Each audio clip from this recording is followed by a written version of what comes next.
أشهد أن لا إله إلا الله وحده لا شريك له وأشهد أن محمدا عبده ورسوله أما بعد فأعوذ بالله من الشيطان الرجيم بسم الله الرحمن الرحيم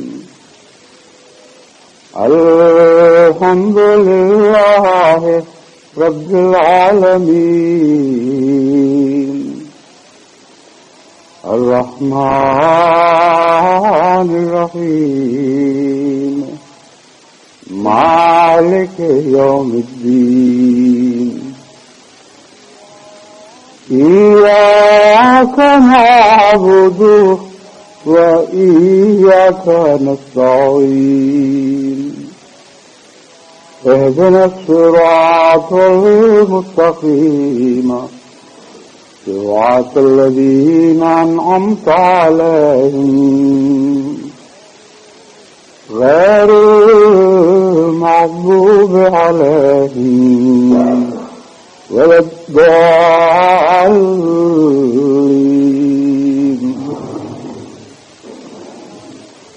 قالت الأعراب آمنا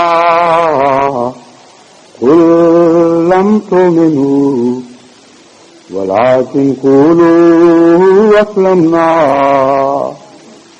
ولما يدخل الإيمان في قلوبكم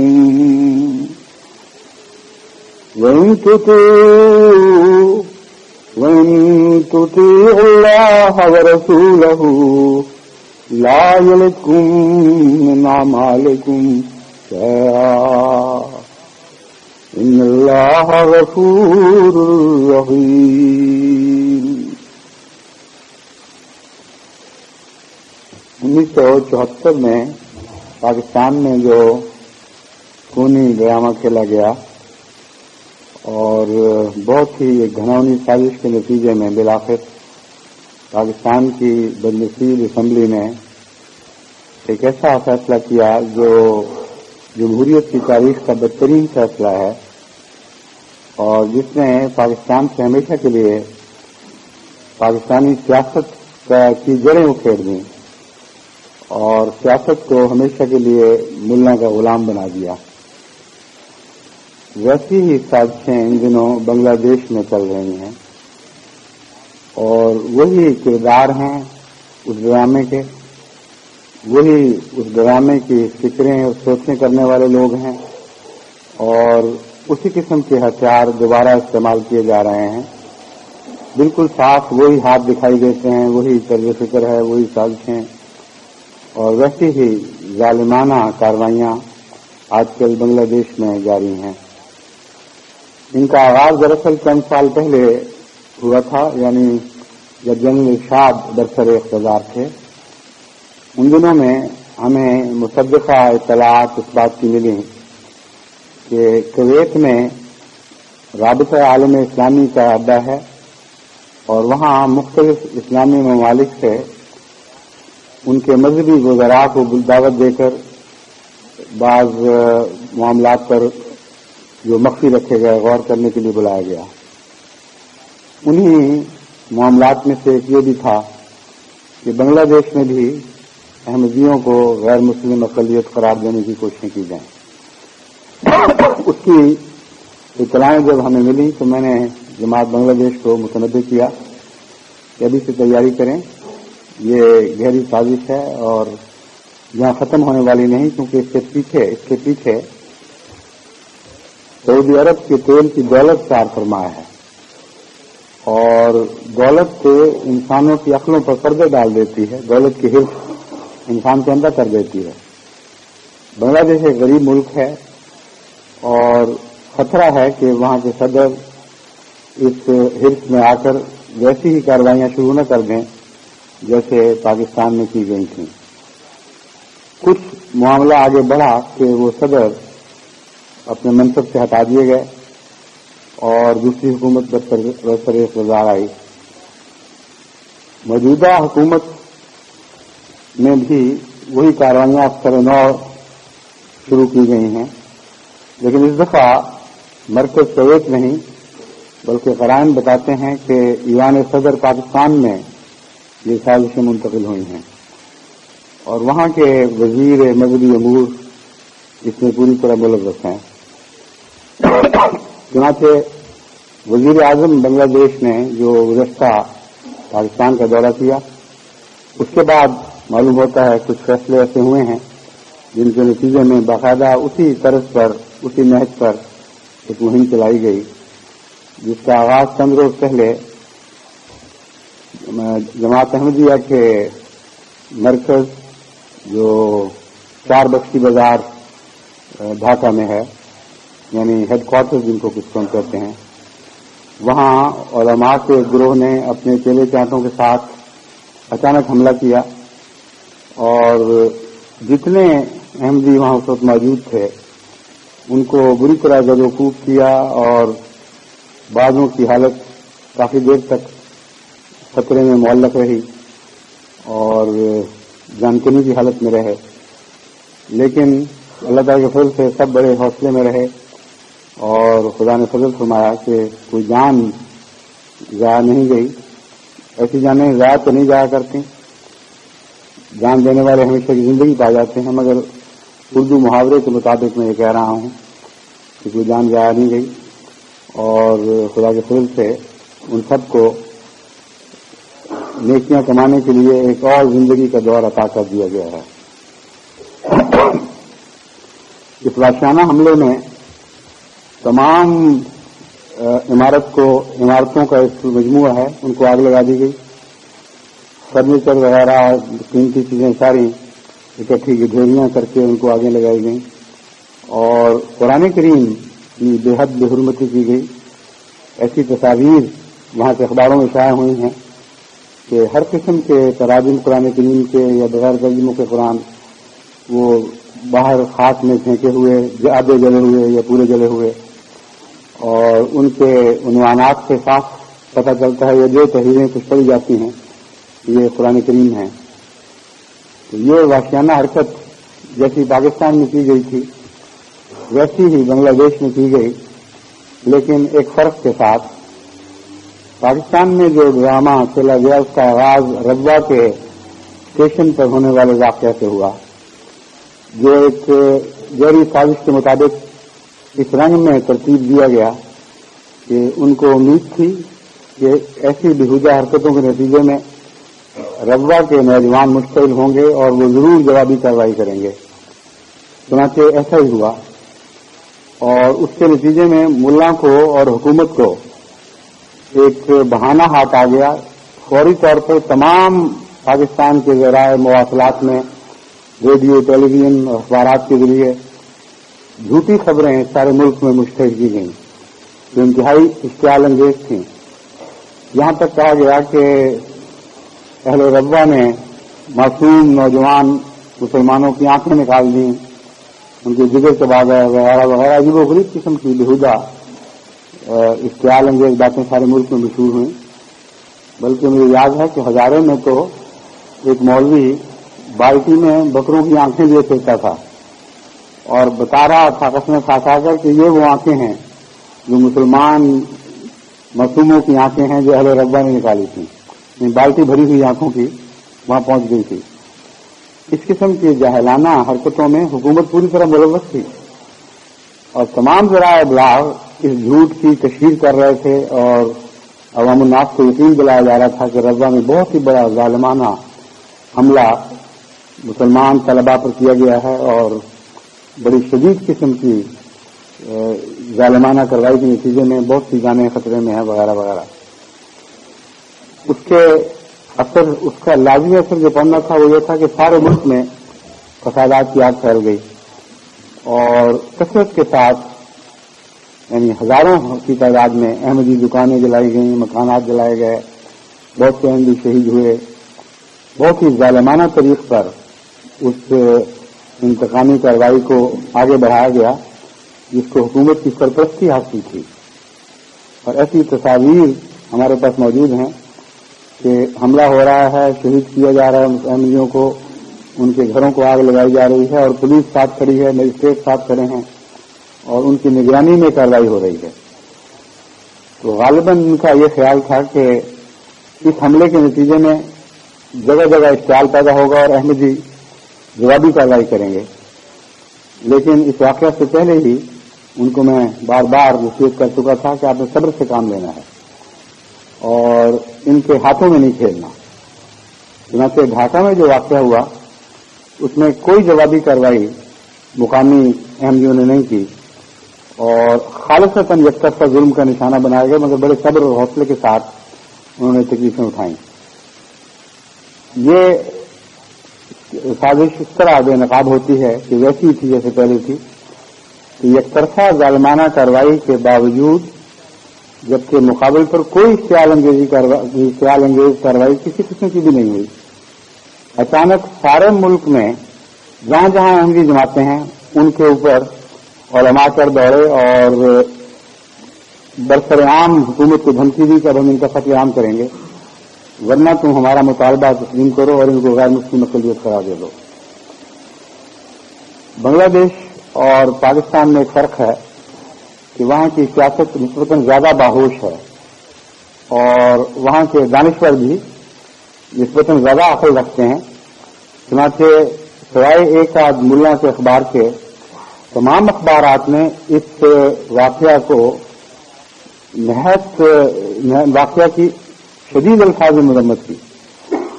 بڑے بڑے سیاسی لیڈروں نے بھی اس کی بڑی سخت مذمت کی اور وہ جو ان کا خیال تھا کہ ایک ہوا چل پڑے گی وہ نہیں کر سکی، اور حکومت اگر اس میں ملوث ہے جیسا کہ بظاہر دکھائی دیتا ہے کہ ملوث ہے، تو حکومت کو بھی ایسا موقع ہاتھ نہیں آیا کہ وہ اشتعال انگیزی کی تحریک میں شامل ہو جائے۔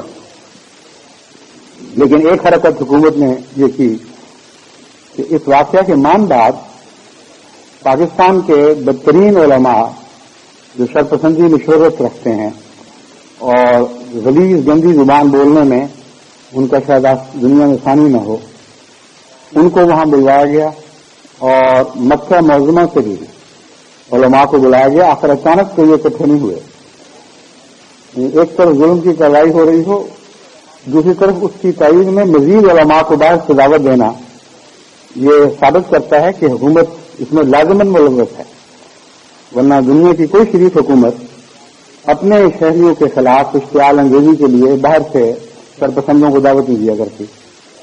چنانچہ انہوں نے کھلم کھلا پھر اشتعال انگیزی کی اور عام تحریک کی، اور جیسا کہ اس ڈرامے میں بالآخر کان اس بات پر ٹوٹا کرتی ہے کہ احمدیوں کو غیر مسلم اقلیت قرار دے دو ورنہ یہاں خون کی نہریں بہ جائیں گی۔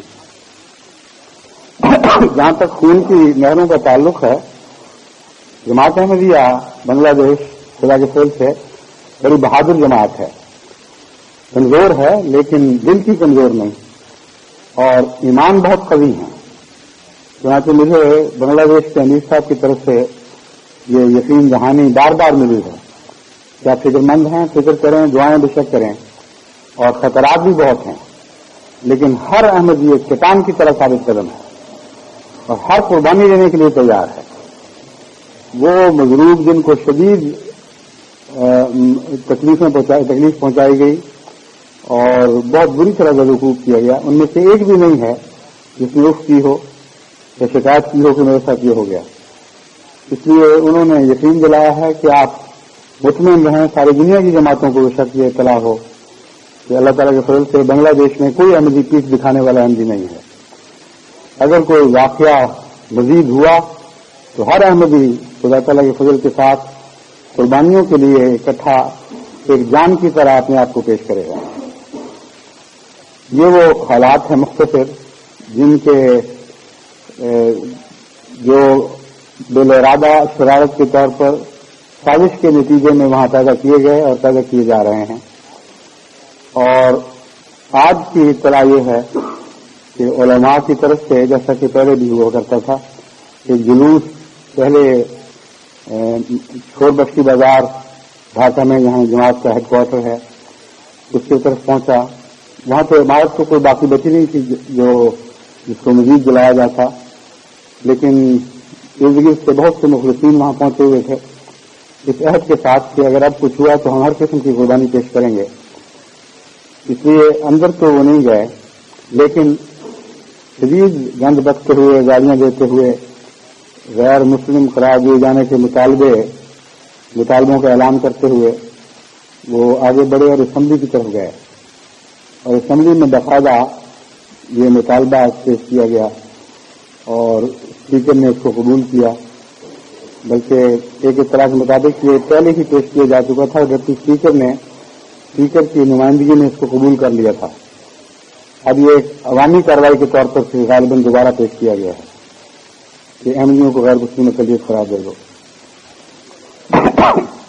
جماعت احمدیہ اللہ تعالی کے فضل سے الہی جماعت ہے، اور آج تک جتنے بھی اطلاع جماعت پر آئے ہیں یہ ایک سچی حقیقت ہے. تکلیفیں پہنچی ہیں، جذباتی، عزتوں کی، اموال کی، ہر قسم کی قربانیاں جماعت میں دی ہیں، اموال اور انفس کی ہر طرح کی قربانیاں پیش کی ہیں، لیکن جماعت کا قدم پیچھے نہیں ہٹا. زیادہ سے زیادہ یہ ہوا ہے کہ چند سوکھے ہوئے پتھر جڑے ہیں، لیکن ان سے زیادہ شاداب اور سرسبز اور نشو و نما پانے والے پتے ایسے ظاہر ہوئے جو بارور بھی بنے، آگے انہوں نے پھر پھل پیدا کیے. تو جماعت کی تاریخ بتاتی ہے کہ یہ وہ جماعت نہیں ہے جسے چکی میں پیسا جائے تو چھوٹی ہو کر باہر نکلے. یہ وہ جماعت ہے جو تمام الہی جماعتوں کی طرح چکی سے پس کر نہیں نکلتی، بلکہ بڑی ہو کر اور مزید طاقتور ہو کے باہر آتی ہے. اس لیے اللہ بہتر جانتا ہے کہ وہاں آئندہ کیا ہوگا. میں اس سلسلے میں کچھ مشورے وہاں کی حکومت اور وہاں کے عوام اور سیاستدانوں کو دینا چاہتا ہوں. لیکن جو بھی ہوگا، میں جماعت احمدیہ عالمگیر کو یقین دلاتا ہوں کہ جماعت احمدیہ کو دنیا کی کوئی طاقت ذلیل اور رسوا اور چھوٹا نہیں کر سکتی. پہلے سے بہت بڑی ہو کر نکلے گی. ہر اطلاع نے جماعت کو طاقت بخشی ہے، کمزور نہیں کیا. بس یہ اطلاع کوئی نئی نوعیت کا اطلاع نہیں، 100 سال سے ہمارے آزمودہ اطلاعوں میں سے ایک اطلاع ہے. اس کے نتیجے کے متعلق جماعت احمدیہ کو ادنا سا بھی شک نہیں. ابھی پچھلے دنوں جو کینیڈا میں مسجد کی تقریب تھی، مسجد کی افتتاح کی تقریب، اس سے متعلق دنیا سے جو اطلاعات مل رہی ہیں ان سے پتہ چلتا ہے کہ بہت سے غیر احمدیوں نے جو نظارے دیکھے ہیں تو حیران رہ گئے ہیں کہ جماعت کہاں سے کہاں پہنچ گئی ہے. پاکستان کے ایک احمدی صحافی نے مجھے خط لکھا جو کل ہی ملا ہے. وہ لکھتے ہیں کہ یہاں کے ایک نامور صحافی ہیں جو مذہبی امور میں لکھنے کی شہرت رکھتے ہیں اور ان کا معروف نام ہے سارے پاکستان میں. وہ مجھے ملنے آئے اور سر پھینکا ہوا اور ایسی عجیب کیفیت تھی جیسے تکلیف کی حالت میں ہوں.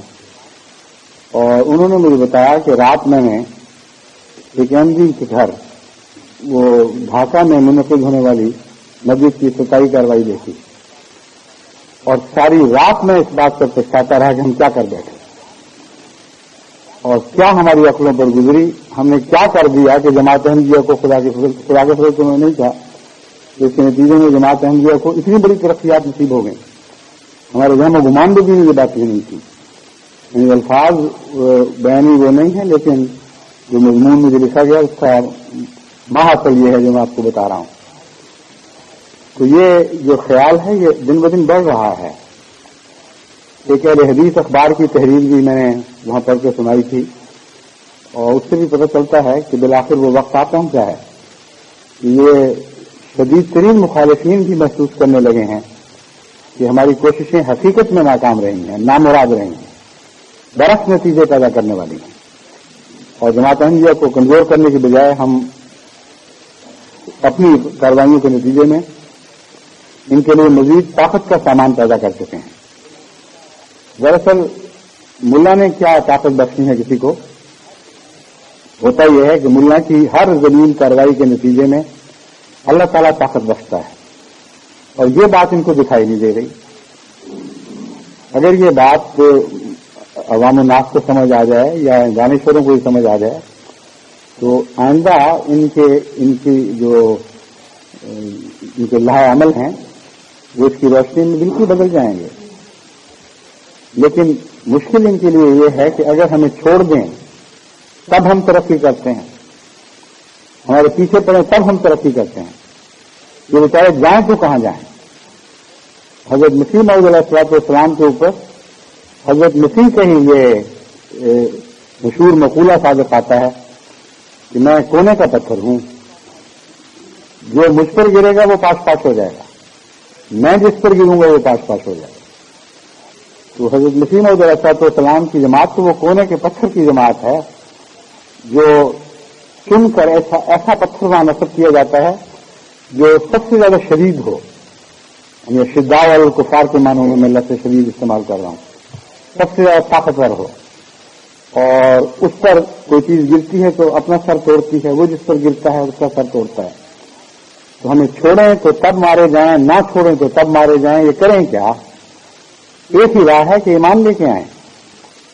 اللہ تعالیٰ نے نشانات ایک دفعہ نہیں، 2 دفعہ نہیں، 1 سال 2 سال نہیں، 100 سال میں متواتر اتنے تائیدات کے نشان دکھائے ہیں کہ ایک اندھے کو بھی محسوس ہو جانا چاہیے کہ خدا تعالیٰ کی طاقتیں ان کے ساتھ ہیں، ہمارے ساتھ نہیں.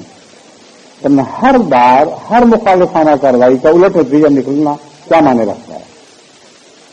بہرحال یہ تو اب جن لوگوں کو خدا تعالیٰ گمراہ قرار دے دے ان کی بدعمالیوں کے نتیجے میں، ان کا کوئی علاج نہیں ہو سکتا. نہ وہ دیکھ سکتے ہیں، نہ وہ سن سکتے ہیں، نہ وہ سچائی کے اظہار کی طاقت رکھتے ہیں. لیکن ان میں بھاری اکثریت ایسی ہے جن پر اس صورتحال کا اطلاق نہیں ہوتا. بھاری اکثریت ایسی ہے جو لا علمی میں یہ حرکتیں کر رہی ہے.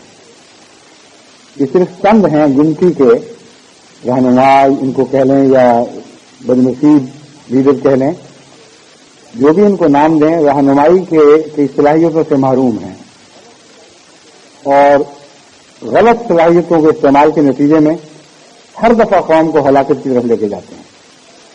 یہ وہ بدنصیب واقعات ہیں جنہوں نے پاکستان کا حلیہ بگاڑ کے رکھ دیا ہے.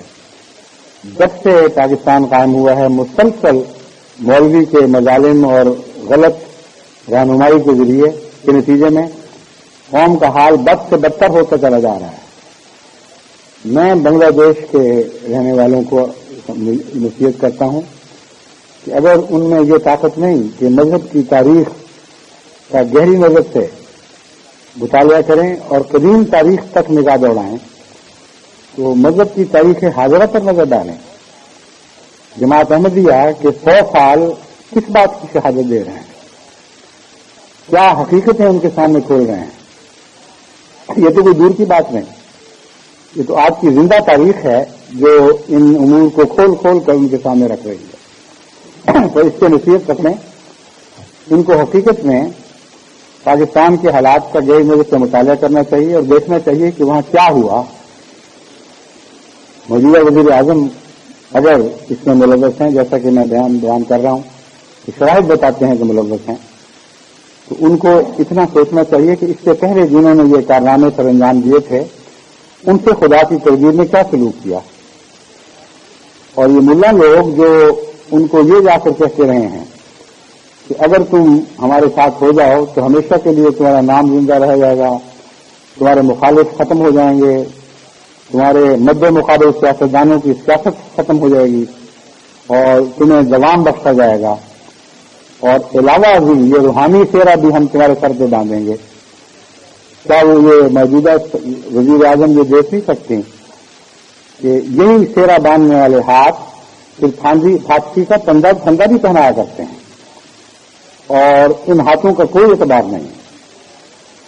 یہ تاریخ تو پرانی نہیں ہے. جن لوگوں نے مولویوں کی سیروں کی لالچ میں غلط اقدام کیے ہیں ان کا انجام آپ کے سامنے ہے، اور یہ وہ انجام ہے جو الہی سنت کے مطابق ہے. اس میں کوئی تبدیلی نہیں. لن تجد لسنت اللہ تبدیلا ولن تجد لسنت اللہ تحویلا. ہر طرف نظر دوڑا کے دیکھ لو تو خدا کی سنت میں نہ کوئی تبدیلی پاؤ گے نہ کوئی ہیر پھیر پاؤ گے. یہ سنت ہے جو بار بار اسی طرح جاری ہوتی ہے. بس آنکھیں کھولیں، ہوشیار ہوں. اگر کوئی غلطیاں کی جا چکی ہیں، تو اب وقت ہے کہ ان سے توبہ کی جائے، استغفار کیا جائے اور خامخواہ ظلم کی راہ اختیار کرتے ہوئے اس انجام کو نہ پہنچیں جو ظالموں کا انجام خدا تعالی نے مقدر کر رکھا ہے۔ جہاں تک قوم کا تعلق ہے، قوم بھی پیسی جائے گی۔ غلط فیصلوں کے نتیجے میں جو اس وقت کے سربراہ کیا کرتے ہیں، ساری قوم پر بد اثرات مترتب ہوتے ہیں اور ایسے مسائل کی چکی میں پھر قوم پیسی جاتی ہے اور بار بار ایسے ہولناک ابتلاؤں میں ڈالی جاتی ہے کہ اس سے نکلنے کی پھر وہ راہ نہیں پاتی۔ پاکستان سے عبرت حاصل کریں۔ یہ دعویٰ کیا گیا تھا کہ اس دور میں اسلام کی ایک ایسی خدمت کی جا رہی ہے احمدیوں کو غیر مسلم اقلیت قرار دے کر، اس کی کوئی مثال اسلامی تاریخ میں آپ کو دکھائی نہیں دے گی۔ اتنا عظیم شان کارنامہ سر انجام دیا جا رہا ہے کہ اس کے نتیجے میں کارنامہ سر انجام دینے والے ہمیشہ کے لیے خدا کی خوشنودی حاصل کر لیں گے اور عرش معلیٰ پر ان کی حمد کے گیت گائے جائیں گے اور ہمیشہ ہمیشہ کی زندگی پا جائیں گے اور اسلام ترقی کرے گا اور نشو و نما پائے گا اور ہر طرف اسلام کا بول بالا ہوگا۔ یہ وہ نقشے ہیں اس جنت کے جو انہوں نے کھینچے اور یہ نقشے عملاً کس طرح حقائق میں ڈھل کر سامنے آئے، اس کی تصویر بڑی بھیانک ہے۔ میں صرف ایک دو نمونے آپ کو سامنے رکھتا ہوں تاکہ بنگلہ دیش والے جو سن رہے ہوں یا ان کو یہ پیغام پہنچایا جائے تو ان باتوں کو ملحوظ رکھیں۔ جو کچھ 1974 میں ہوا یا جو اس کے نتیجے میں منطقی نتیجے کے طور پر بعد میں 84 میں رونما ہوا اور پھر مسلسل وہ ایک ظلم و ستم کی داستان جاری و ساری ہوئی، اس کے نتائج کیا نکلے؟ مسٹر اے کے بروہی سابق وزیر قانون پاکستان لکھتے ہیں، درخت اپنے پھل سے پہچانا جاتا ہے۔ دنیا ہماری بدعمالیوں کو دیکھ کر اسلام کے بارے میں رائے قائم کرتی ہے۔ میرا خیال یہ ہے کہ اگر آج ہم اسلام سے علیحدگی کا اعلان کر دیں تو یورپ کا بڑا حصہ ہلکا بگوش اسلام ہو سکتا ہے۔ اگر خدمت اسلام کرنی ہے تو یہ رستہ ہے اس کا، اس اسلام میں داخل ہوں جسے آپ نے الگ کر رکھا ہے، اس کو دیکھ کر آج کل یورپ ہلکا بگوش اسلام ہو رہا ہے۔ تو اس اسلام سے توبہ کریں جو ظلم و ستم کا اسلام ہے، جو ہرگز محمد رسول اللہ صلی اللہ علیہ وسلم کا اسلام نہیں، کیونکہ یہ ناممکن ہے کہ اسلام حضرت اقدس محمد رسول اللہ کا ہو اور دنیا اسے دیکھ کر توبہ کرے، اور جب اس اسلام کو چھوڑا جائے تو وہ اسلام مرغوب ہو جائے اور شہرت پا جائے اور دنیا بڑے شوق سے اس کی طرف ولولوں کے ساتھ آگے بڑھے اور اس کے دامن میں پناہ ڈھونڈنے لگے۔ تو یہ منطقی نتائج ہیں، ان پر غور کریں۔ بروئی صاحب کوئی جماعت کے مداحوں میں سے نہیں بلکہ جماعت اسلامی کے زیر اثر پرورش پانے والے انسان ہیں۔ انہوں نے کھل کر ہمیشہ جماعت اسلامی کی تعریف کی ہے۔ اس کے باوجود ان تمام اسلام کو نافذ کرنے کی کوششوں کا جو نتیجہ انہوں نے اور ایک مشہور قانون دان کے طور پر بڑی محفوظ زبان استعمال کرتے ہوئے نکالا ہے۔ وہ لکھتے ہیں، درخت اپنے پھل سے پہچانا جاتا ہے۔ آج ہم اسلام سے علیحدگی کا اعلان کر دیں تو یورپ کا بڑا حصہ ہلکا بگوش اسلام ہو سکتا ہے۔ جب وہ ان لوگوں کو دیکھتے ہیں جن پر اسلامی ممالک کا لیبل لگا ہوا ہے تو ان کے قدم اسلام کی طرف بڑھنے سے رک جاتے ہیں۔ اشاعت اسلام کی راہ میں سب سے بڑی رکاوٹ ہم خود ہیں۔ سید کیسر شیرازی صاحب کا جائزہ یہ ہے جو 19 جولائی چھپنے والے ایک مقالے میں سے لیا گیا ہے 1991 میں۔ میں سال رواں کے ایک ایک لمحے اور ایک ایک پل کا شمار کر رہا ہوں۔ مجھے ایسے محسوس ہوتا ہے کہ میرے چاروں طرف آگ بھڑک رہی ہے، بارود کا دھواں پھیلا ہوا ہے، بموں کے دھماکے ہو رہے ہیں، انسانی چیخ و پکار کا شور برپا ہے، گولیاں چل رہی ہیں، مار دھاڑ ہو رہی ہے، لوٹ مار کا بازار گرم ہے، سائے ناچ رہے ہیں، پتلے مچل رہے ہیں، وحشت و درندگی کی فضا میں شہری سہمے خوف زدہ اور حیران بیٹھے ہیں۔ یا اللہ، یہ سب کیا ہے؟ قیامت اور کیا ہوگی؟ عذاب الہی نازل ہونے میں کوئی کسر باقی نہیں رہی۔ سوال یہ ہے کہ جو کچھ پاکستان میں ہوا، اگر یہ اسلام کی خدمت تھی تو کیسا خدا ہے جس کے دین کی آپ نے خدمت کی؟ محمد مصطفیٰ صلی اللہ علیہ وسلم کا خدا تو ایسا نہیں تھا، وہ تو ادنا ادنا خدمتوں کو حیرت انگیز احسانات سے نوازتا تھا۔ کسی نے ایک روٹی کی قربانی پیش کی ہے تو ایسے اموال میں برکتیں دی گئیں کہ نسلان بعد نسل ان برکتوں سے ان کی اولادوں نے کھایا اور پھر بھی وہ ختم نہیں۔ کسی نے معمولی عزت کی قربانی دی تو عزتوں میں ایسی برکت دی گئی کہ معمولی چراہے تاج و تخت کے مالک بنا دیے گئے۔ یہ وہ خدا ہے جو اپنی راہ میں قربانی کرنے والوں کو نوازتا ہے، ان سے محبت اور پیار کے سلوک کرتا ہے۔ یہ کیسا خدا ہے تم لوگوں کا خدا؟ اگر تم سچے ہو، اور یقیناً تم جھوٹے اور سچے نہیں، کیونکہ اگر تم سچے ہوتے تو خدا کا سلوک تم سے ایسا نہ ہوتا۔ بس میں تمہارے محاورے میں کہہ رہا ہوں کہ یہ تمہارا خدا کیسا ہے کہ جتنی خدمت کرتے اتنی جوتیاں مارتا ہے اور ایسا ذلیل رسوا کرتا ہے اور ناراضگی اور عذاب کے ایسے کوڑے برساتا ہے کہ ساری قوم اس سے بلبلا اٹھی ہے، چیخ رہی ہے اور کوئی چارہ نہیں پا رہی، کوئی نجات کی راہ نہیں دیکھتی۔ یہ اسلامی مملکت ڈاکوؤں کی مملکت بن گئی، یہ اسلامی مملکت بچے چرانے والوں کی مملکت بن گئی، معصوم عورتوں کی عزتیں لوٹنے والوں کی مملکت بن گئی، ایسی مملکت بن گئی جہاں قانون کے رکھوالے سب سے زیادہ قانون کی حدود میں رہنے والوں کے عمل پر ڈاکے مارتے ہیں اور سب سے زیادہ ان کی حمایت کرتے ہیں جو قانون شکن ہیں۔ پاکستان کے حالات تو اب ایسے کھلے کھلے واضح حالات ہیں کہ کبھی دنیا میں کسی رات کی سیاہی ایسے واضح نہیں ہوئی جیسے پاکستان کے دنوں کی سیاہیاں واضح ہیں، اور اندھیر نگری کا ایسا عالم ہے کہ کوئی ملک پاکستان کا باشندہ ایسا نہیں رہا جس پر شور نہ ڈال رہا ہو، پکار نہ کر رہا ہو کہ یہ کیا ہو گیا۔ کیا خدمت تم نے کی ہے خدا تعالیٰ کی اور دین کی جس کے نتیجے میں سزائیں مل رہی ہیں؟ وہ واضح خدمت ہے۔ 1974 کے بعد سے آج تک پھر اس ملک کو امن نصیب نہیں ہوا۔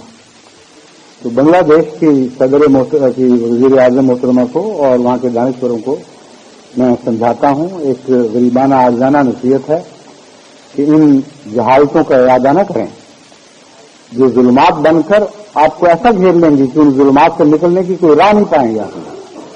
پہلے یہ غریب ملک ہے، کئی قسم کے حوادث کا شکار ہے، غربت اتنی ہے کہ کم ہی کسی ملک میں اتنی غربت ہوگی، اور پہننے کے لیے کپڑے میسر نہیں بچوں کو، بھاری تعداد ایسی ہے جو لنگوٹوں میں یا معمولی ایک چادر میں گزارے کرتی ہے، ایک وقت کی روٹی مل جائے تو غنیمت سمجھی جاتی ہے۔ اس کے اوپر خدا کا غضب سے ہیر بیٹھیں اور خدا کو ناراض کرنے کے لیے کوئی اقدام کر بیٹھیں، بہت بڑی جہالت ہوگی، اور تاریخ کبھی آپ کو معاف نہیں کرے گی اپنے ایسی بے حرکت کی۔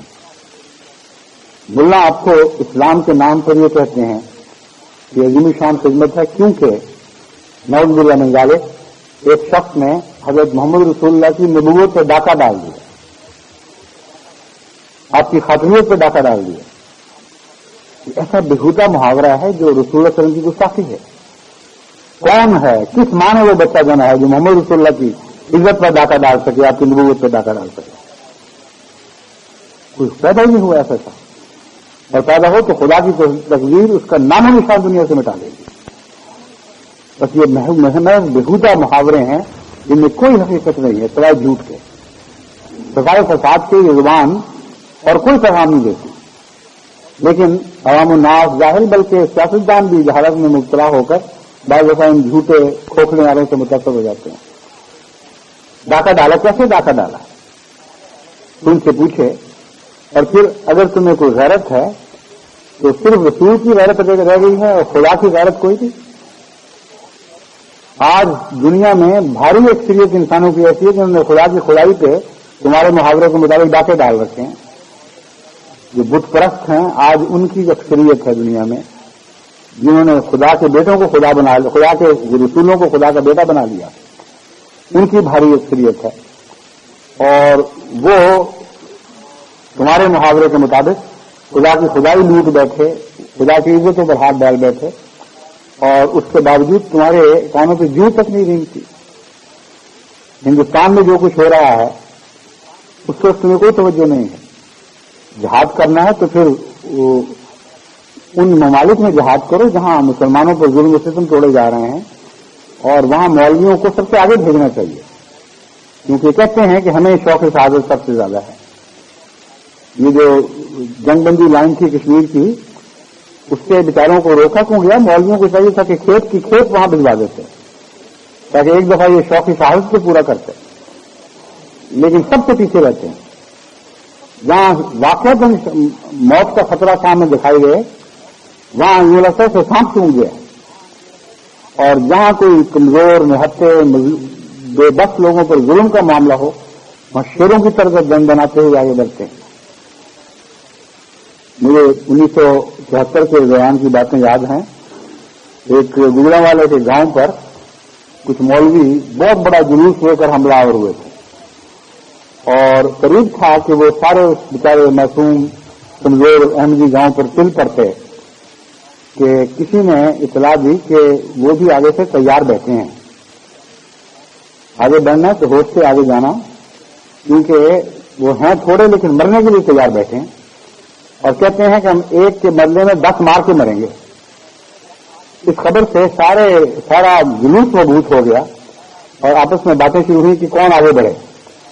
تو کسی نے مولویوں کو پکڑا کہ آپ آگے چلیں، کیونکہ آپ ہی ہمیں شوق شہادت دلا کر یہاں تک لائے ہیں۔ تو مولویوں کے لیے پیچھا چھڑانا مشکل ہو گیا۔ کسی نے کہا ہمیں بندوق نہیں چلانی آتی، کسی نے کہا ہمیں یہ کمزوری پیدا ہو گئی ہے، اور جب انہوں نے کہا، جب مولویوں کو یہ رویہ دیکھا تو جلوس والوں نے کہا کہ جب آپ کا یہ حال ہے تو پھر ہماری جانیں کیوں ضائع کرواتے ہیں، ہم بھی واپس چلتے ہیں۔ چنانچہ گاؤں کے دروازے سے وہ سارا جلوس واپس پلٹ گیا۔ تو حکومتوں کو چاہیے اگر مولویوں کی صداقت آزمانی ہے تو انہیں آزمائشوں کی بھٹی میں سب سے آگے جھونکیں، جہاں جہاں مظالم ہو رہے ہیں مسلمانوں پر جہاں ان کو دھکیلا جائے۔ میں نے گزشتہ کچھ عرصہ پہلے جمعے میں اعلان کیا تھا کہ بوسنیا کی سرزمین واقعتاً شہادت کی بلا رہی ہے، اور میں نے اعلان کیا تھا کہ جن ممالک میں مسلمان حکومتیں ہیں وہ صاحب اختیار ہیں، وہاں جہاد ہو سکتا ہے۔ جو غیر مسلم ممالک میں غیر مسلم حکومتوں میں رہتے ہیں ان کے لیے جہاد کی صورت نہیں ہے، لیکن ترکی میں جہاد ہو سکتا ہے، پاکستان میں جہاد ہو سکتا ہے، یعنی وہاں کی حکومتیں اعلان کریں تو میں ان کو یقین دلاتا ہوں کہ اللہ کے فضل سے اعلان کریں کہ احمدی پیش ہوں گے، لیکن آپ کے لیے مشکل یہ ہے کہ آپ احمدیوں کو مسلمان نہیں سمجھتے اور جہاد کے لیے استعمال کرنا شاید پسند نہ فرمائیں۔ تو میرا مشورہ یہ ہے کہ مولویوں کو بوسنیا کے لیے آئے تھے، سارے مولویوں کو پکڑ کے پاکستان کے ہوں بنگلہ دیش کے ہوں ان کی فوجیں بنائیں اور بوسنیا میں بھجوا کے ان کو جامع شہادت نوش کرنے دیں۔ اتنا بیچارے مسلمان عوام کے پیچھے پڑے ہوئے ہیں جامع شہادت نوش کرو، خود کیوں نہیں نوش فرماتے؟ اپنی جگہ وہ جام تلخ ہو جاتا ہے۔ تو دھوکے باز ہیں۔ بنگلہ دیش میں بھی ان کا یہی حال ہے، بار بار وہاں سے اطلاعیں آتی ہیں کہ بعض علاقوں پر مظالم ہوئے ہیں مسلمانوں کے خلاف، برما سے بڑے بھاری تعداد میں مہاجر آئے ہیں، تو برما کا فرنٹ کیوں نہیں کھول لیتے ان کے لیے؟ ضرور بیچارے مظلوم احمدیوں پر حملے کروانے ہیں جو اپنا دفاع بھی نہیں کر سکتے، جن کو تعداد کے لحاظ سے طاقت کے لحاظ سے یہ توفیق ہی نہیں ہے، اور ان کے لیے سربست جو دور ہے وہ مظلومیت کا دور ہے، اسی میں وہ زندگی بسر کریں گے۔ وہ اپنی مظلومیت سے بھی نہیں ڈرتے، وہ اپنے نہتا ہونے سے بھی نہیں ڈرتے، ان کو اس کمزوری کے باوجود خوف نہیں ہے کہ آپ آئیں اور ان کے بڑوں اور چھوٹوں اور بچوں کو قتل کریں، ان کے گھروں کو آگ لگائیں۔ پہلے بھی آپ یہ ان سے کرتے رہے ہیں اور دیکھ چکے ہیں کہ اس کے باوجود وہ خوف کھانے والے نہیں۔ تو تم جو سمجھتے ہو کہ واقعتاً تم جامع شہادت نوش کرنے کی خواہش رکھتے ہو، بہترین علاج تمہارے لیے یہ ہے کہ برما کی سرحد کھول لو اور ڈھاکہ کی جو حکومت بنگلہ دیش کی حکومت کو چاہیے، اچھی بھلی فوج ملی ہوئی ہے، لاکھوں کی تعداد میں ملا اور ان کے چیلے چانٹے ہیں، ان کو بھجوائیں، ایک دفعہ جھگڑا ختم ہو، سیاست گندگی سے پاک ہو، اور امن کی زندگی بسر کریں، تو جاہلانہ حرکتیں نہ کریں، حقیقت سے اترے دیکھیں حال کیا ہے۔ نبوت پر نہ کوئی حضرت صلی اللہ علیہ وسلم کی نبوت پر نہ کوئی ڈاکہ ڈال سکتا ہے، نہ قیامت تک کوئی ایسا پیدا ہوگا جو ڈاکہ ڈال سکے۔ حضرت اقدس مسیح موعود علیہ السلام نے تو غلامی کا دعویٰ کیا ہے اور عاشقانہ غلامی کا دعویٰ کیا۔ آدمی تو یہ چاہا کہ وہ ہے، میں چیز کیا ہوں، بس فیصلہ یہی ہے۔ تب ہم نے اس سے پایا شاہد ہے تو خدا، وہ جس نے حق دکھایا وہ مہلکا یہی ہے۔ حضرت مسیح موعود علیہ السلام کا کلام تو پڑھ کے دیکھیں تو کیسا عاشق ثابت ہے۔ عربی، اردو، فارسی میں جو حضرت محمد مصطفیٰ صلی اللہ علیہ وسلم کی محبت میں آپ کا کلام ہے، اس کی نظیر سارے عالم اسلام میں آپ کو کہیں دکھائی نہیں دیتی۔ تو ہوش کریں، دیکھیں تو صحیح کہ کس کے اوپر آپ کفر کے فتوے لگاتے ہیں۔ آپ کا دعویٰ صرف یہ ہے کہ آپ وہ مہدی ہیں جن کے آنے کی خوشخبری محمد رسول اللہ نے دی اور جن کے حق میں آسمان سے چاند سورج نے گواہی دی۔ آپ کا دعویٰ یہ ہے کہ آپ وہ مسیح موعود ہیں جنہوں نے حضرت صلی اللہ علیہ وسلم کی غلامی میں عیسائیت کے خلاف ایک عالمگیر جہاد کی بنیاد ڈالنی تھی اور مہم شروع کرنی تھی۔ جہاں تک نبوت کا تعلق ہے، جماعت احمدیہ کا یہ عقیدہ ہے کہ مہدی اور مسیح کا مقام غلامی نبوت کا یعنی مطیع نبوت کا ہے، جس کا قرآن کریم میں ذکر ملتا ہے۔ وہ حقیقی نبوت جو آزاد ہو، جو کسی دوسرے نبی کی غلام نہ ہو، وہ حقیقی نبوت جو صاحب شریعت ہو، اس کا نہ کبھی مسیح موعود نے دعویٰ فرمایا، نہ کبھی ایسا ادعا کیا، بلکہ ایسے شخص پر لعنت ڈالی اور فرمایا کہ اس کا اسلام سے کوئی تعلق نہیں۔ تو حضرت مسیح موعود علیہ السلام کا دعویٰ تو مسیحیت اور مہدویت کا ہے، اور ہم عقلاً اور نقلاً ثابت کرتے ہیں کہ مسیح موعود جو امت محمدیہ میں پیدا ہونا ہے اور مہدی موعود جس نے امت محمدیہ میں ظاہر ہونا ہے، یہ حضرت صلی اللہ علیہ وسلم کے تابع نبی ہیں، آزاد اور حقیقی نبی ان معنوں میں کہ گویا وہ کسی دوسرے نبی کی غلامی سے آزاد ہوں اور اپنی ذات میں فی ذات ہی نبوت کے کمالات حاصل کر چکے ہوں۔ ایسا نبی نہ آ سکتا ہے، نہ کبھی کسی نے دعویٰ کیا۔ اور امتی نبوت کے متعلق قرآن کریم گواہ کھڑا ہے۔ اس آیت کو جب تک تم قرآن سے نوچ کر باہر نہ نکال دو، تمہارا کوئی حق نہیں ہے کسی پہلو سے بھی کہ حضرت مسیح موعود علیہ السلام پر کسی قسم کا حملہ کرو اور یہ الزام لگاؤ کہ آپ نے نعوذ باللہ من ذالک ایسی نبوت کا دعویٰ کیا ہے جس کو قرآن رد کرتا ہے۔ من یطع اللہ والرسول فاولئک مع الذین انعم اللہ علیہم من النبیین والصدیقین والشہداء والصالحین وحسن اولئک رفیقا۔ کیسا کھلا کھلا اعلان عام ہے۔ آیت خاتم النبیین برحق ہے۔ حضرت مسیح موعود علیہ السلام اللہ کی قسمیں کھا کر اعلان کرتے ہیں کہ اس آیت پر کمال بدرجہ کمال ہمیں ایمان حاصل ہے، بلکہ اس کی معرفت کو جیسا ہم سمجھتے ہیں ہمارے مخالف اس کا ادنا حصہ بھی نہیں سمجھتے۔ لیکن اس آیت کی قرآن کریم، اس آیت کے مضمون کی قرآن کریم کی کوئی دوسری آیت مخالف اور معاند ہو ہی نہیں سکتی۔ اس آیت کو اس آیت کی روشنی میں پڑھیں جس میں یہ اعلان ہے کہ ہر نبوت بند مگر غلامی کی نبوت، اطاعت محمدیہ کی نبوت وہ جاری و ساری رہے گی اور صرف محمد مصطفیٰ کے غلاموں کا عطا ہوگی۔ من یطع اللہ والرسول، اعلان عام ہے کہ جو شخص بھی آج اللہ اور اس رسول یعنی محمد مصطفیٰ کی اطاعت کرے گا فاولئک مع الذین انعم اللہ علیہم، اب بس یہی لوگ ہیں جو انعام پانے والے ہوں گے، ان کے سوا کوئی نہیں ہوگا۔ تم نبوت کہتے ہو، قرآن کہتا ہے کہ ہر انعام محمد مصطفیٰ کی غلامی سے وابستہ کر دیا گیا ہے۔ من النبیین، کون ہوں گے یہ انعام پانے والے؟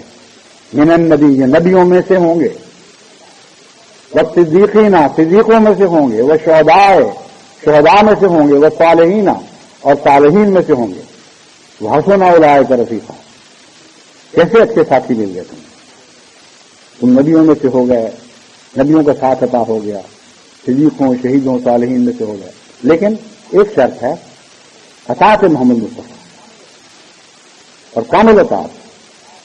جتنا اطاعت میں درجہ کمال کو پہنچو گے اتنا ہی بڑا درجہ نصیب ہو جائے گا۔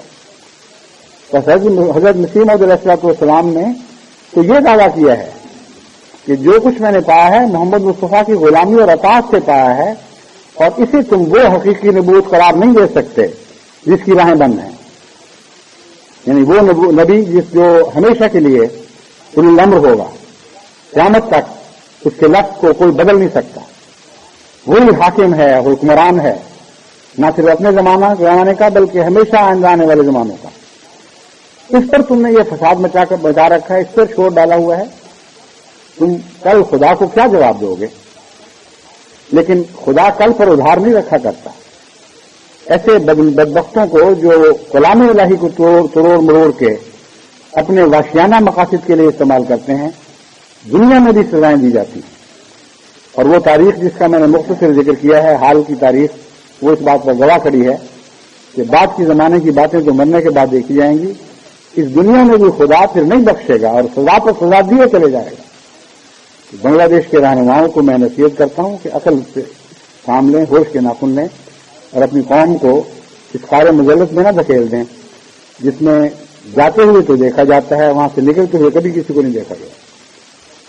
جہاں تک سیاست کا معاملہ ہے، سیاست کو تو یہ حق ہی نہیں ہے کہ وہ مذہبی امور کے متعلق فیصلے کرے اور یہ کہے کہ فلاں کے ادعا کے خلاف اس کا مذہب یہ ہے۔ یہ تو حد سے زیادہ جاہلانہ بات ہے کہ کسی مذہب کی طرف منسوب ہونے کا حق اس ملک کی سیاست چھین لے، اور یہ دھمکیاں دی جائیں کہ اگر یہ حق نہ چھینا جائے گا تو یہاں خون کی ندیاں بہ جائیں گی۔ بنگلہ دیش میں اگر خون کی ندیاں بہائی جائیں اور حکومت اس میں ذمہ دار ہوگی تو جو بھی خون بہے گا وہ ایک بنگالی کا خون ہوگا، اور بنگال کے رہنماؤں کے اوپر اس خون کا ایک ایک قطرہ قرض ہوگا۔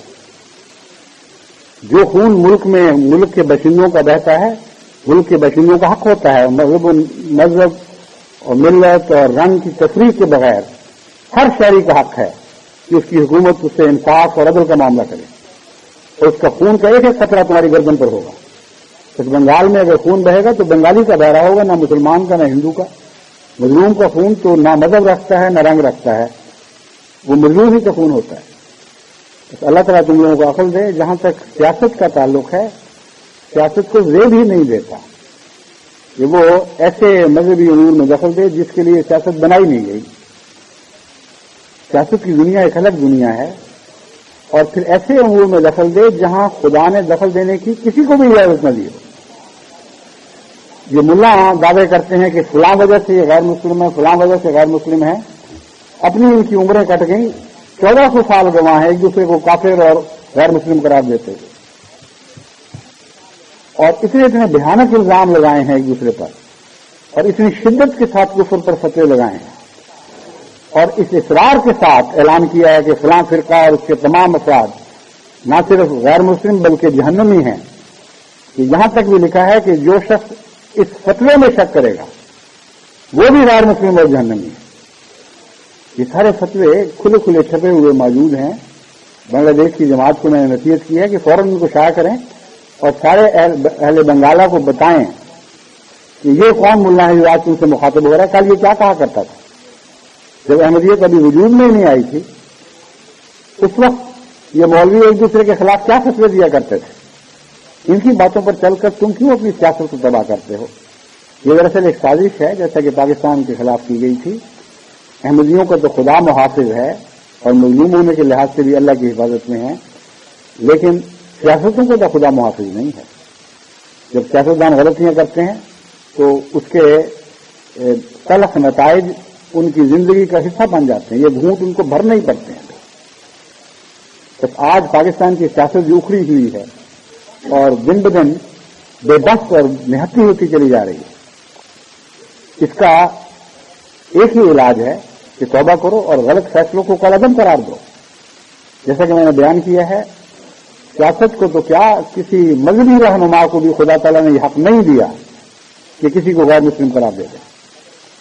سب سے بڑا حق اگر کسی کو نصیب ہو سکتا تھا تو حضرت اقدس محمد رسول اللہ کو ہو سکتا تھا۔ تمام تاریخ میں حضرت صلی اللہ علیہ وسلم کی زندگی کی تاریخ میں ایک بھی ایسا واقعہ نہیں میں تمام دنیا کے مولویوں کو چیلنج دے کر کہتا ہوں، ایک چوٹی کا زور لگاؤ، ایک بھی تمہیں ایسا واقعہ نہیں ملے گا کہ کسی نے کہا ہو میں مسلمان ہوں اور محمد رسول اللہ نے فرمایا ہوگا نہیں تم مسلمان نہیں۔ اس درخشندہ تاریخ میں جبکہ اسلام بن رہا تھا، منصہ شہود پر ابھر رہا تھا، خدا کا جمال اور خدا کا جلال ایک زندہ محمد کی شکل میں دنیا میں رونما تھا، اس وقت ایک واقعہ بھی ایسا نہیں ہوا۔ وہ شخص جو خدا سے علم پاتا تھا اور خدا کے علم سے کلام کرتا تھا، جس کی دلوں پر نظر تھی، اس نے بھی کبھی ایک دفعہ ایسا نہیں کیا کہ کسی مسلمان ہونے کے دعوے دار کو غیر مسلم قرار دے دیا۔ کیوں نہیں کیا؟ ایک تو فراست، کبھی فراست ایسی روشن تھی کہ وہ دنیا کے روشن ترین عالم کے چاند ستاروں کو بھی روشنی میں شرماتی تھی، اس میں کوئی شبہ نہیں۔ سورج کی روشنی کی حضرت صلی اللہ علیہ وسلم کی فراست کے سامنے کوئی حیثیت نہیں، کیونکہ انسانی فراست کی روشنی مادی روشنیوں کے اوپر غالب ہوتی ہے، اور جوں جوں یہ فراست ترقی کرتی ہے اس روشنی کو دوسری روشنیوں پر غلبہ آتا ہوتا ہے۔ اس لیے مبالغہ آمیزی کی باتیں نہیں ہیں، یہ حقیقت ہے کہ محمد رسول اللہ کی فراست سے بڑھ کر روشنی فراست نہ کبھی پہلے ہوئی نہ کبھی آئندہ ہوگی، اور تمام روشن وجودوں میں سب سے زیادہ روشن وجود آپ تھے۔ اس لیے روشنی کے ساتھ اندھیروں کا کوئی جوڑ نہیں ہوا کرتا، ایک فیصلہ بھی آپ غلط نہیں کر سکتے تھے، نہ کبھی کیا۔ دوسرے اللہ تعالیٰ نے خود اس بارے میں واضح ہدایت فرمائی۔ اللہ تعالیٰ فرماتا ہے قالت الاعراب آمنا، اعراب یعنی بدوی لوگ کہتے تھے ہم ایمان لے آئے ہیں۔ کوئی لم تو نہیں، اے محمد ان کو بتا دے، یعنی خدا خبر دے رہا ہے کہ وہ ایمان نہیں لائے۔ ولیکن قولوا اسلمنا، پھر بھی ہم تمہیں حق دیتے ہیں کہ اپنے آپ کو مسلمان کہتے رہو۔ ایسی حالت میں اپنے آپ کو مسلمان کہنے کا بھی حق ہے تمہیں کہ لما یدخل الایمان فی قلوبکم، ایمان نے تمہارے دلوں میں جھانکا تک نہیں، داخل ہی نہیں ہوا، لیکن تم کہتے ہو کہ ہم ایمان لائے ہیں۔ خدا کہتا ہے کہ ایمان نہیں لائے، واضح بات ہے، لیکن تمہیں مسلمان کہلانے کا حق پھر بھی رہتا ہے۔ محمد رسول اللہ صلی اللہ علیہ وسلم بھی تمہیں اسلام کی طرف منسوب ہونے کے حق سے محروم نہیں کرتے۔ یہ وہ آیت کریمہ ہے جس نے ساری بات کھول دی، نور علی نور کا منظر دکھائی دیتا ہے۔ اس آیت کریمہ کی نزول سے پہلے بھی حضرت محمد رسول اللہ صلی اللہ علیہ وسلم نے کبھی کسی کو اس کے دعوے کے خلاف مسلمان کہلانے کے حق سے محروم نہیں فرمایا۔ اس آیت کے بعد تو ناممکن ہو جاتا تھا۔ آج کے ملا اگر یہ دعویٰ کرتے ہیں کہ ہمیں حق حاصل ہے تو اپنی بدبختی اور بدنصیبی کا دعویٰ کرتے ہیں، وہ محمد رسول اللہ سے بڑھ کر دعویٰ کرتے ہیں، اور کوئی دنیا میں ایسا شخص نہیں ہے جو محمد مصطفیٰ سے بڑھ کر روحانی طاقتیں رکھنے کا یا عالمانہ طاقتیں رکھنے کا دعویٰ کرے اور خدا کے ہاں مردود نہ ٹھہرے۔ بس ان مردودوں کے پیچھے چل کر تم اپنے نصیب کو اجاڑتے اور بگاڑتے ہو۔ خدا حق نہیں دے رہا، یہ حق لے رہے ہیں، اور تمہیں بھی کہتے ہیں آؤ اس چوری کے حق سے تم بھی استفادہ کرو، تم بھی ہمارے ساتھ شامل ہوگا۔ اس لیے جو غلطیاں پہلے ہوئی ہیں ان غلطیوں کو یاد آنا کرو اور توبہ کرو۔ جہاں تک مسلمان کہلانے کے حق کا تعلق ہے، حضرت صلی اللہ علیہ وسلم نے اس بات کی بھی اجازت نہیں دی کہ کسی کو یہ کہو کہ تمہارے دل میں نہیں، کیونکہ دل میں نہیں کا دعویٰ خدا کر سکتا ہے۔ محمد مصطفیٰ نے بھی ایمان کی نفی تب کی جب خدا نے خود بتایا کہ ان کے دلوں میں ایمان نہیں۔ اس کے باوجود مسلمان ہونے کا دعوے کا حق ان کو دیا اور اس حق کو سب نے استعمال کیا۔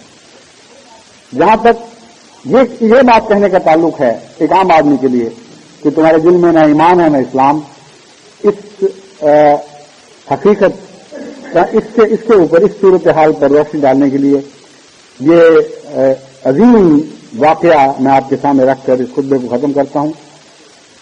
احمدیوں کے سامنے تو بار بار یہ واقعہ پیش کیا جا رہا ہے، مگر میں امید رکھتا ہوں کہ بنگال تک بھی آواز پہنچ رہی ہوگی اور بنگال کے غیر احمدی مسلمانوں اور دیگر دانشوروں کے سامنے یہ صورتحال خوب کھول کر پیش کرنی چاہیے کہ حضرت صلی اللہ علیہ وسلم کا کیا فیصلہ ہے، اس کے مقابل پر مولوی تم سے کیا مطالبے کر رہا ہے۔ اپنی راہ چن لو، تمہیں محمد مصطفیٰ کے ساتھ رہنا ہے یا اس ملا کے پیچھے چلنا ہے۔ حضرت صلی اللہ علیہ وسلم کے زمانے میں ایک جہاد کے دوران ایک نامی پہلوان سے ایک مسلمان مجاہد کا مقابلہ ہوا اور بڑی مشکل کے ساتھ بالآخر اس نے اس پہلوان کو زیر کیا، اور زیر کر کے جب وہ قتل کرنے لگا تو اس نے اعلان کیا کہ لا الہ الا اللہ محمد رسول اللہ۔ نہ صرف محمد رسول اللہ بھی نہیں کہا، صرف لا الہ الا اللہ۔ یہ کہتے ہیں نبوت کی شرط ہے، نبوت میں خاتمیت شامل ہے، یہ سب اوٹ پٹانگ دلیلیں بنانے کی کوشش کرتے ہیں۔ جو میں واقعہ بیان کر رہا ہوں اس واقعہ میں احادیث سے ثابت ہے کہ اس نے صرف اتنا کہا تھا، لا الہ الا اللہ، اللہ کے سوا کوئی معبود نہیں۔ اس مسلمان مجاہد نے پھر بھی اسے قتل کر دیا۔ واپس آ کر بڑے فخر کے ساتھ حضرت صلی اللہ علیہ وسلم کے حضور یہ واقعہ پیش کیا کہ یا رسول اللہ یہ واقعہ ہوا ہے، میں جانتا تھا کہ جھوٹ بول رہا ہے، جان بچانے کے لیے ایسا کر رہا ہے، میں نے اسے قتل کر دیا۔ ان کی اپنی روایت ہے کہ حضرت اقدس محمد رسول اللہ صلی اللہ علیہ وسلم اتنے ناراض ہوئے کہ میں نے ساری زندگی میں آپ کو کبھی اتنا ناراض نہیں دیکھا۔ بار بار یہ کہتے تھے ہلا شخص کا قلبہ، ہلا شخص کا قلبہ، او بدنصیب تو نے دل پھاڑ کے کیوں نہیں دیکھ لیا کہ اس کے دل میں اسلام تھا کہ نہیں تھا۔ اتنا کہا کہ میں نے حسرت کی کاش اب یہ کہنا بند کر دیا۔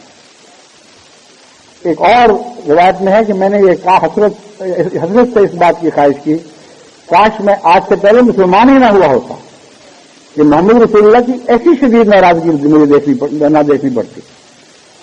اور پھر ایک اور روایت میں ہے کہ حضرت صلی اللہ علیہ وسلم نے اس بات کو سن کر یہ بھی فرمایا کہ تو قیامت کے دن کیا جواب دے گا جب اس شخص کا لا الہ الا اللہ جسے تو نے قتل کیا ہے قیامت کے دن تیرے سامنے گواہ بن کر کھڑا ہو جائے گا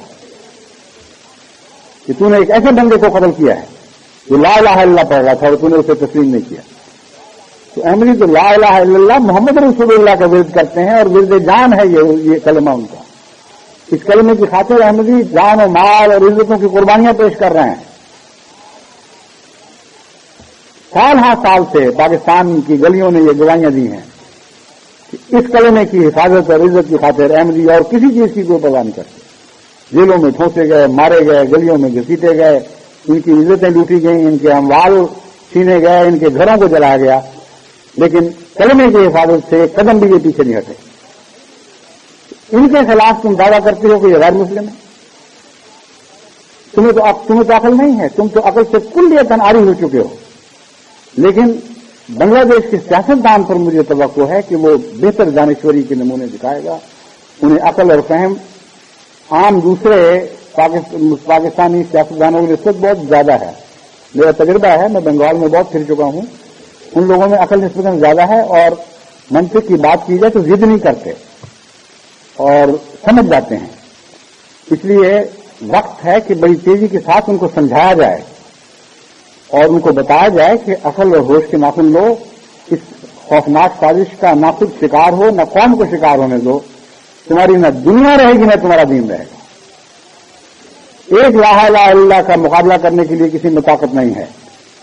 گلی گلی سے وہ احمدیوں کی جروحیں قیامت کے دن تمہارے خلاف شہادت دیں گی، لا الہ الا اللہ محمد رسول اللہ پڑھیں گی۔ تم اس وقت کس منہ سے خدا کو جواب دو گے کہ ہم نے ان لوگوں کو ظلم کیا، ان پر ستم کیا، ان کی جانیں لی اور ان کی عزتیں لوٹی اور پھر ان کو غیر مسلم قرار دے دیا؟ تو اللہ تعالیٰ تمہیں عقل دے اور ہوش دے اور تم اس بدنصیب کہانی کو دہرانے والے نہ بنو جو پاکستان میں کچھ عرصہ دہرائی گئی تھی۔ اس کی پاداش آج تک اسی طرح جاری اتاری ہے۔ وہ واقعہ تو تاریخ کا حصہ بن گیا ہے، لیکن سزا ایک زندہ حقیقت کے طور پر قوم سے چمٹ بیٹھی ہے اور چھوڑنے کا نام نہیں لیتی۔